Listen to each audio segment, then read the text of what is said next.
ay si Ana and Soraya ng Fire sa Itbulaga po. Meron po akong kausap na dating musikero din. Alam mo kung sino ka. Hindi kita papangalanan pero balang araw papangalanan din kita. Walang hiya kang tao. Akala ko pa bagong Pilipinas. Eh parehas pa rin ah. Mas malala. Nung panahon ni Tatay Digong walang ganyan. Walang ganyan.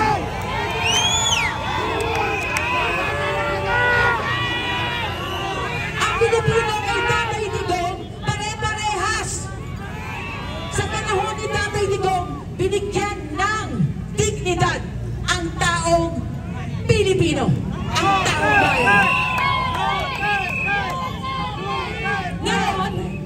Ngayon, elitista rules again. Mga elitista, marami silang pera, wala silang pakialam kung anong mangyayari sa atin.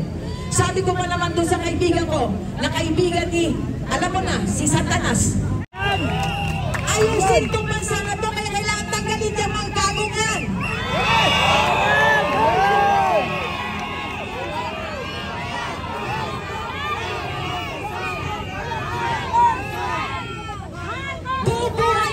Buong buhay natin nagtatrabaho tayo. Para saan? Para sa pagtanda natin, hindi tayo kawawa.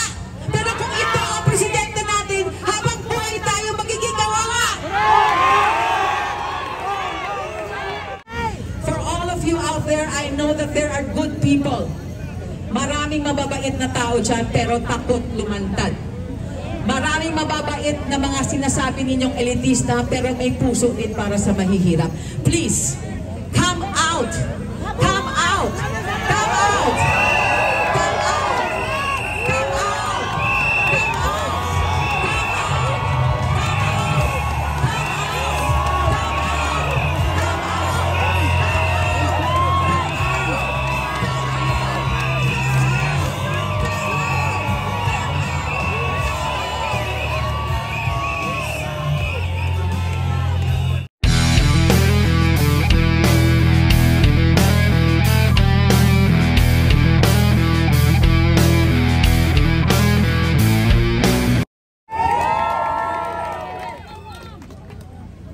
Ako'y isang Pinoy, hindi ako kono. Huwag kang mahihiya kung ang ilong mo ay Pinoy. Hindi po ako Amerikana, Pilipina po ako!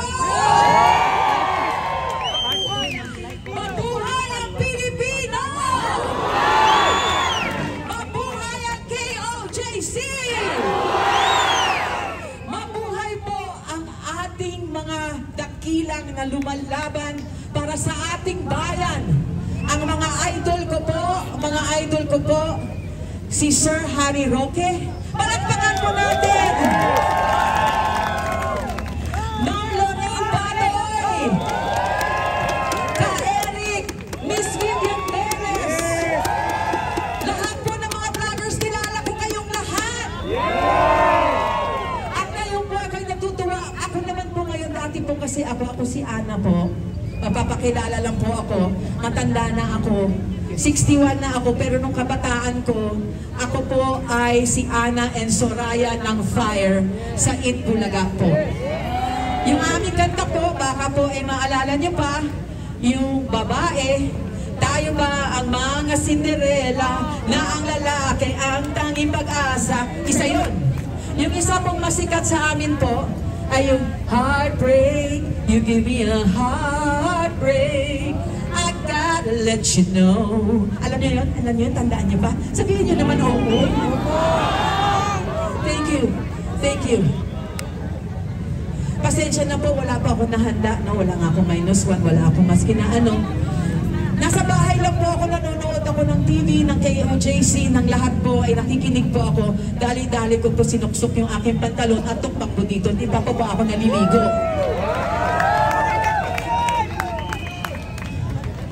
Ito po ang nag-udyok sa akin, natubak po dito ngayon.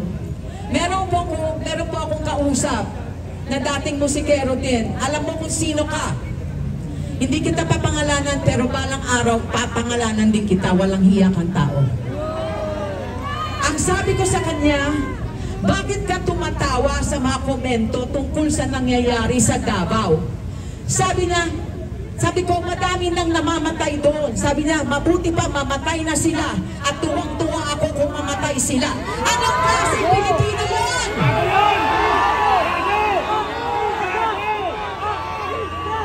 Anong klaseng Pilipino yun? Hindi ko maatim na merong Pilipino na ganyan tumingin sa kapwa Pilipino. Hindi po importante na tayo ay Katoliko, Protestante, INC, o ano man po, KOJC. Isang tao lang tayo. Puro tayo anak ng Diyos.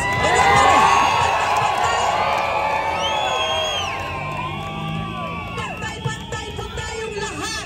Pantay-pantay. Meron lang po ako isang kwento sa inyo. Kung mamarapatin nyo, sandali lang po. Pumunta po ako ng Siargao nung kasagsagan po nung Odette ba yun, di ba? Merong isang matanda na tumulong sa akin. Nung pumunta siya sa Manila, siya po ay indigente. Wala po siyang kapera-pera. Tinawagan ako alas 12 ng gabi. 9 o'clock pa lang ng umaga, nandun na siya sa ospital. Walang nag-aasikaso, kawawa yung matanda, 76 years old. Tumakbo po ako doon sa ospital. Hinahanap ko siya, sabi sa akin ng attending nurse, hanapin mo doon sa loob. Saan ko hahanapin? Ang dami-daming tao. Nagalit ako. Ginamit ko yung pagkablandina ko. Di ba? O tapos sabi ko, kayo maghanap. Di ba? Hinanap nila. Nung nahanap ko, ilalabas ko na po, indigente. 5,000 pesos ang hinihingi. Sabi ko, sige na, kausap ko yung mga kaibigan ko. Mag-ambag na lang tayo na may ilabas natin siya. Pagdating ko sa cashier, ang sabi ng cashier sa akin, ma'am, eto na yung bill mo, 5,000. Tinignan ko yung bill, walang itemize, basta bayaran mo yung 5,000. Sabi ko, ba't ganito na nakawin nyo yung 5,000 nung matanda? Di ba? So sabi ko, akala ko pa bagong Pilipinas. Eh parehas pa rin ah. Mas malala. Nung panahon ni Tatay Digong, walang ganyan. Walang ganyan.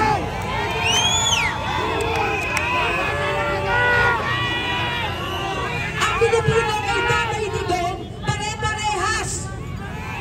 Sa panahon ni Tatay Digong, binigyan ng dignidad ang taong Pilipino, ang taong bayan. Ngayon, elitista rules again.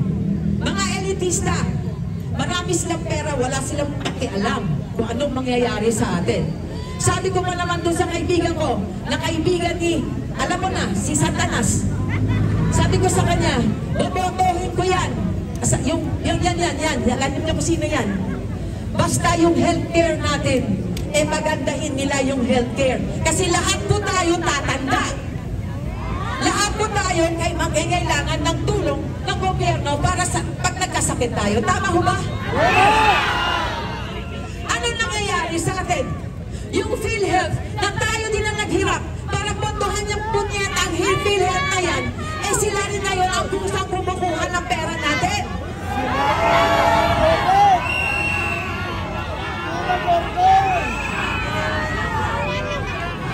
Okay. Tamang-tama kasi baka atakihin na ako sa galit, kailangan ko na talaga ng PhilHealth, no? Oh. Ang kaso, di ba? Itong PhilHealth na ito, di ba?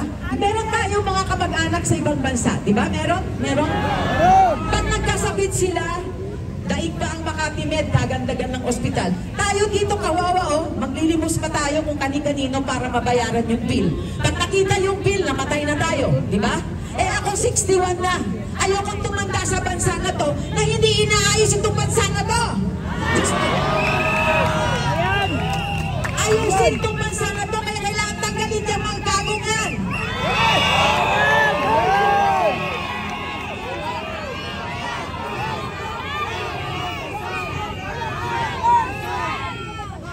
Buong buhay natin nagtatrabaho tayo. Para saan?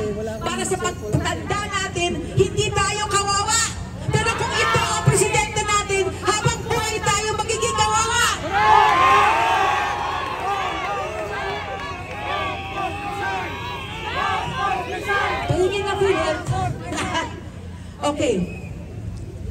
ngayon, pasensya na po ha, na-emo na naman ako, na-emotional.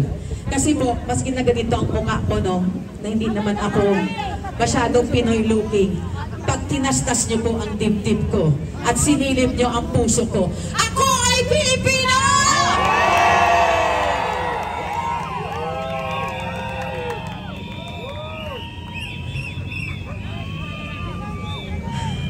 Okay, pwede niyo ba akong samahan kasi baka hanggang bukas pa tayo matapos kasi ang daldal ko eh. Mga KOJC, nakikiramay po ako.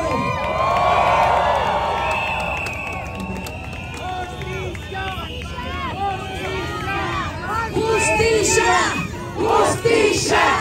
Hustisya! Hustisya! Hustisya! Hustisya! Hustisya! Hustisya! Okay. It doesn't matter. To my friends listening out there, I will speak in English. Kasi kung mga elitista kayo, I will speak in English. Okay? Okay. For all of you out there, I know that there are good people. Maraming mababait na tao dyan, pero takot lumantad. Maraming mababait na mga sinasabi ninyong elitista, pero may puso din para sa mahihirap. Please, come out! Come out! Come out! Come out! Come out! Come out!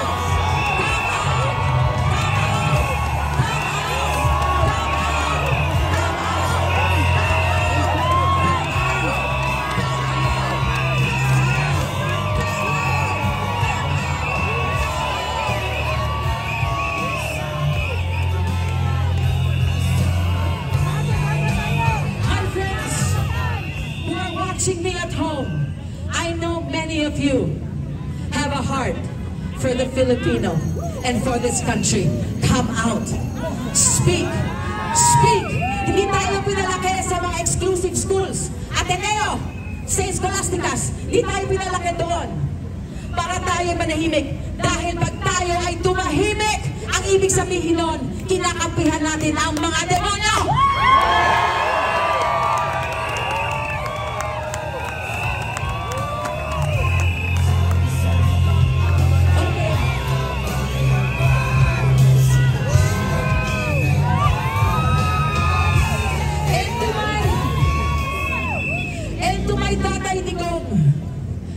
You may be bastos, sabi nila. Foul mouth. Pero ikaw lang ang nagmahal ng Pilipino.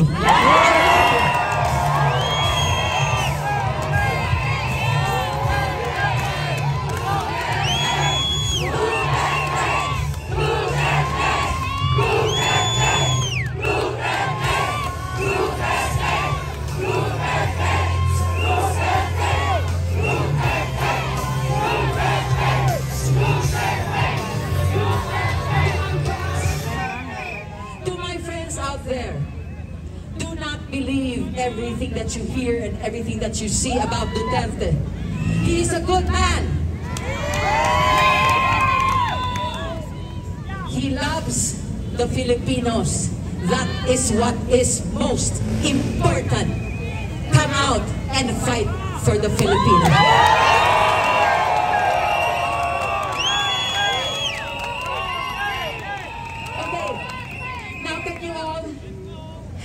Pinapawisan na ako at takigin na ako nito. Sandali lang. Can you all sing with me? I think this is Attorney Vic's favorite song. I'm not sure. Ito lang po kasi ang pwede kong na-memorize na maiksi lang po, pero at alam natin lahat. Okay, ready? Let's all sing, ha?